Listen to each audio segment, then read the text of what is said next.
En 2020, la SNCF est devenue un groupe public unifié composé de 4 sociétés anonymes et d'une société par action simplifiée.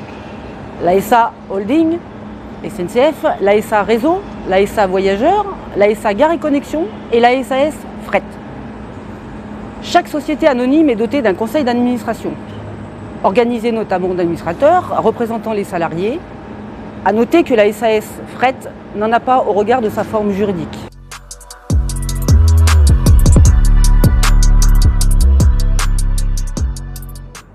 Un conseil d'administration a vocation à gérer les grandes orientations et détermine les choix stratégiques de la société. Il dispose de 4 grands pouvoirs. Premièrement, il définit la stratégie de la société. Deuxièmement, il nomme le président directeur général ou sa directrice générale au préalable à l'Assemblée générale. Troisièmement, il détermine sa feuille de route et ses conditions d'exercice, dont notamment sa rémunération. Et enfin, quatrièmement, il contrôle les informations financières, juridiques et examine les dossiers importants. Il suit l'activité de l'entreprise dans son ensemble.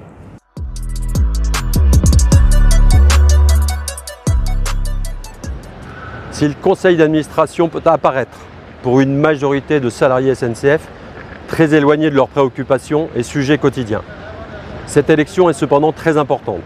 En effet, c'est par exemple au conseil d'administration que l'État, actionnaire du groupe public SNCF, présente, fait voter et tente d'imposer ses orientations. La présence d'administrateurs salariés permet de défendre au plus haut niveau les intérêts des cheminotes et des cheminots et de mettre sur la table les questions économiques et sociales, l'emploi et également les salaires. Il ou elle doit s'assurer que les orientations stratégiques d'entreprise dans les débats qui précèdent les prises de décision assureront la pérennité de l'entreprise et donc l'emploi de tous les salariés.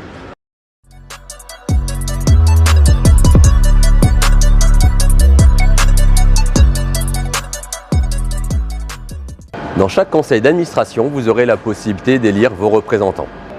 Les salariés des SA Gare et Connexion, Réseau et Voyageurs vont voter 2 fois. Une fois pour les administrateurs de leur SA et une fois pour ceux de la holding SA SNCF. Les salariés de la SAS Fret, de la holding SNCF et des filiales voteront uniquement pour le conseil d'administration de la holding SA SNCF. Par exemple, si vous êtes agent de la relation à distance ou responsable travaux dans un infrapôle, vous voterez pour les administrateurs de votre SA et pour ceux de la SA SNCF.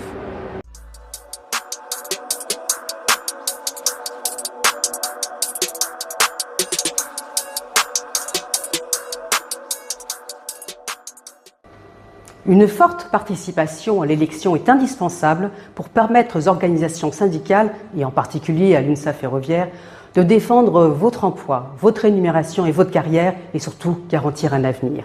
Par ailleurs, c'est un exercice important de démocratie sociale au sein de notre entreprise. Ce vote compte pour la représentativité de l'UNSA Ferroviaire au sein de l'entreprise et contribue à porter haut la parole de ses représentants tant au sein du conseil d'administration qu'à l'extérieur pour défendre la SNCF et ses salariés. Portant les valeurs d'un syndicalisme autonome et indépendant, l'UNSA Ferroviaire se présente à vos suffrages avec la force de ses convictions, la volonté de vous défendre et de vous servir.